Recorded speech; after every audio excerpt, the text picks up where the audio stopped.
Be'ezrat Hashem na'aseh v'natzliach. We started reading the second book of the Chamisha Chumashim, Sefer Shemot, where basically we are introduced to Am Yisrael as coming as a huge family, 70 people.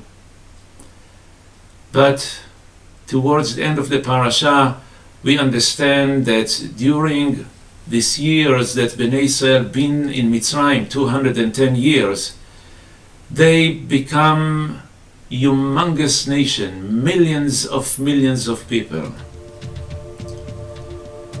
And if we can say overnight, Am Yisrael become slaves. This story we all know. The only thing that we don't understand, or I don't understand, how come Am Yisrael did not resist the slavery? How come Am Yisrael let the Egyptian enslave them so hard without saying anything? The reason for that is, of course, because every child knew the great-grandfather told us, Yaakov Avinu, that's inherited from his father, that's inherited from his father, Avraham Avinu, that God promised the nation of Am Yisrael to be slaved for 400 years. And as a matter of fact, when they come to Egypt, they were waiting when this slavery will start. And when it started, the only thing that they did, they start counting the years. 1, 2, 10, 20, and 30. The work was very hard, but they knew soon it's going to end.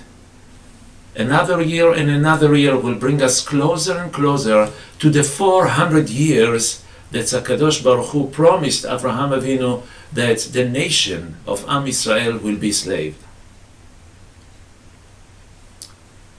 The only thing that maybe they didn't realize is that the Egyptian took advantage of them.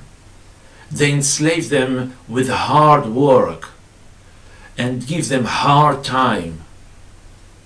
The harder they give them, God decreased the amount of the year. It's like when you cook something, if you put it on normal fire, you have to put it for 10 minutes. If you increase the fire, then it will be less time. And the time arrived that God decided that Am Yisrael deserve to be free. Okay? Bechavod, let's go out. No. HaKadosh Baruch Hu was waiting for something. And what was this something? Is the cry of Am Yisrael. We want to be free. Enough is enough. We cannot tolerate it anymore. We cannot take it anymore. ותעל שבעתם אל האלוקים מן העבודה, וישמע אלוקים את נאקתם, ויזכור אלוהים את בריתו. God did not forget about us, but He was waiting for us to ask Him. We want to be free. Many of us don't believe in talking to God. Who am I? I'm not a rabbi. I'm not a mekubal. I'm a very ordinary person. And I tried in the past conversing with God, but I got nothing. So why to bother? I want to bring you a story that maybe we can understand from that the power of the tefillah. A rabbi in a community in New Jersey, it's a true story by the way, he got a phone call from a nursery home nearby that an old lady passed away. Please come take care of the funeral. The rabbi came, called the family, arranged for washing the body, arranged for reading Tehillim, and arrange proper burial for this lady. While sitting Shiv'ah, on the 5th day, the family got a phone call, and when one of the daughters of the deceased person picked up the phone, she heard the voice of her mother on the other side, and she just fainted. They just buried their mother a few days ago, and now I hear the voice of my mother? What's happening here? The phone rang again. Another member picked up the phone, and he knew that he's going probably to hear his mother's voice, as his sister told him. Hello? Hello? The other side? The mother said, why nobody came to visit me for the last week, for the last few days? I'm all alone. I'm waiting for one of you to come and see how am I?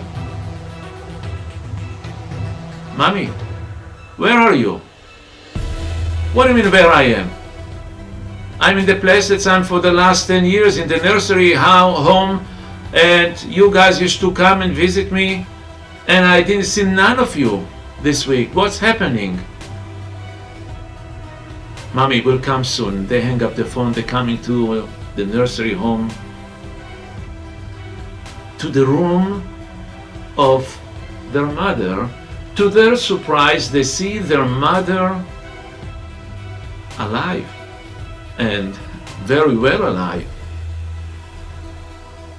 She greeted them, of course, complaining why nobody come to visit me. And they went to the administration and said, what's happening here? The administration checked the files, and they said, oi, oi, oi, we made a mistake, big mistake.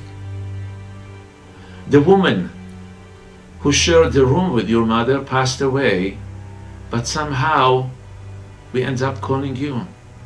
Please forgive us. Forget about it. As long as our mother is alive, thank you very much. The administration calling the other family. And the other family, as soon as they heard that they're calling from the nursing home, they said, please, we don't want to hear anything about our mother. She's crazy. Well, you know what? We really don't care about her. She's sitting day and night reading Tehillim and praying to God, please bury me in a Jewish burial. We will show her. We will make fun of her. We will not bury her at all. We will criminate her. The administration was in shock. What is this? But he just mumbled to them, well, your mother was buried 5 days ago. And he hung up the phone. This lady was praying to God day and night. I know my family. I'm a Jewish person, and I want the last thing to be done to me. It's to bury me according the Torah of Moshe, according every way that a Jewish Orthodox person is buried. And God listened to her. And God arranged this confusion in the administration, so she will be buried according all the laws.